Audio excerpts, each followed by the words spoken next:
नमस्कार,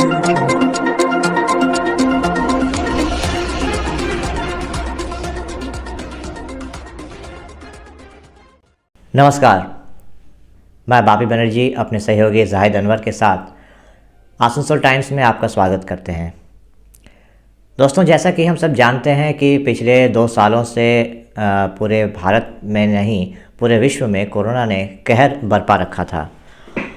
हमारी जो आम जिंदगी थी कोरोना ने तहस नहस कर दिया था और आर्थिक के साथ साथ बाकी सामाजिक और कई जो हम लोगों की एक्टिविटीज़ थी, गतिविधियाँ थीं, उन पे काफ़ी प्रतिकूल असर पड़ा था।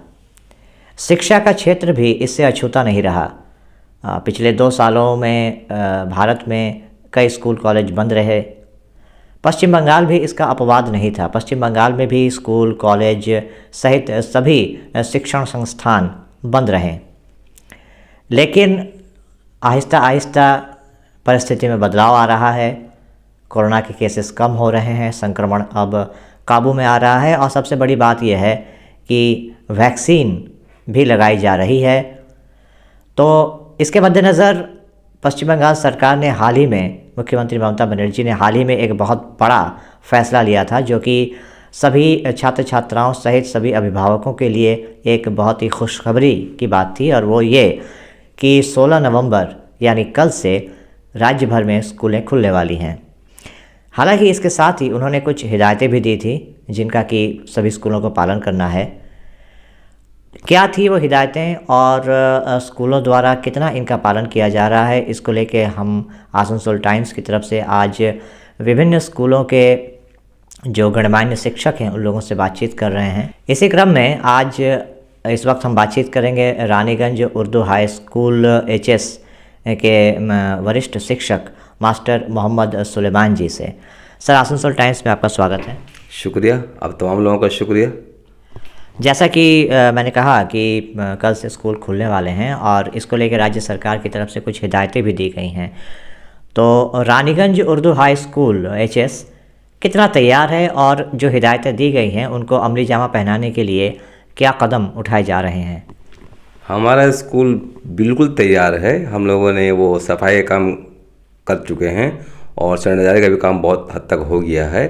और जो क्लास जहाँ पढ़ाई शुरू होगी 9, 10, 11, 12 वहाँ पर भी हम लोगों ने सैनिटाइज करने का काम शुरू किया है और सफाई का काम मुकम्मल हो चुका है।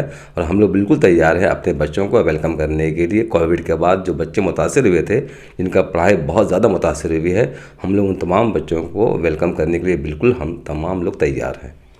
जैसा कि आपने कहा कि जो बच्चे इस कोरोना से मुतासिर हुए थे उनको आप फिर से जो शिक्षा का जो मुख्य धारा है शिक्षा की, उससे जोड़ने में आप लोग लगे हुए हैं। देखिए, पहले तो इस दौरान ऑनलाइन में पढ़ाई लिखाई हो रही थी, लेकिन ऑनलाइन की पढ़ाई कहीं भी जो क्लासेस में आके पढ़ाई होती है उसके सामने नहीं ठहरती। एक 1-on-1 टच रहता है शिक्षक के साथ। तो आपको लगता है कि देखिए, कोरोना ने सबसे बड़ा जो ये किया है वो एक आतंक का माहौल क्रिएट कर दिया है। तो कुछ पेरेंट्स के मन में अभी भी आतंक है कि क्या मेरे बच्चे वहाँ पे सेफ़ रहेंगे। तो जो बच्चे रानीगंज उर्दू हाई स्कूल में आएंगे उनके पेरेंट्स को आप क्या कहना चाहेंगे कि वो भेजें, बिना किसी डर के भेजें? हम लोग ये कोशिश रहेगी कि गार्जियन जब आएँ अपने बच्चों के साथ में तो हमें उन्हें ये तमा दिलाना होगा कि बच्चे आपके यहाँ महफूज हैं।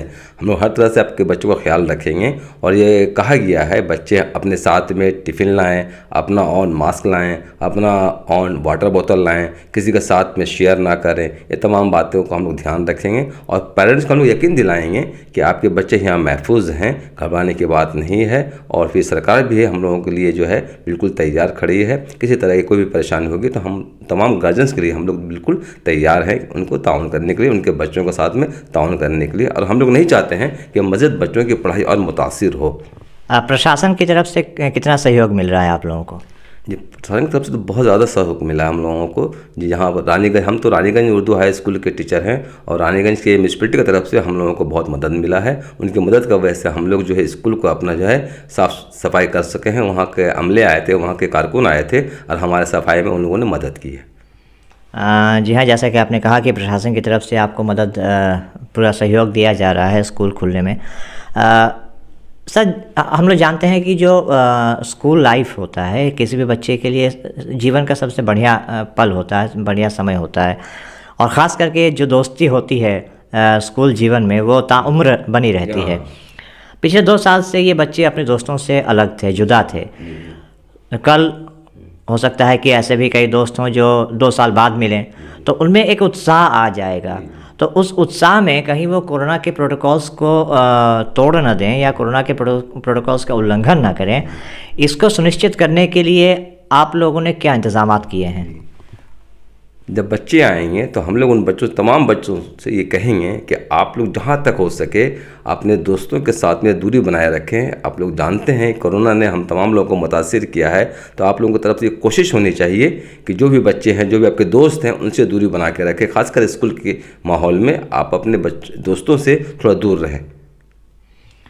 और क्या अभी बच्चों को जो प्लेग्राउंड वगैरह है वहाँ वो सब का इस्तेमाल करने की इजाज़त क्या अभी दी जाएगी? जी नहीं, अभी खेलने की इजाज़त बिल्कुल जो है असेंबलिंग का कोई भी सूरत नहीं है। बच्चे एक साथ जो है मिल नहीं बैठ पाएंगे, एक साथ टिफिन नहीं कर पाएंगे, तो खेल के मैदान में भी उन्हें खेलने की इजाज़त नहीं होगी।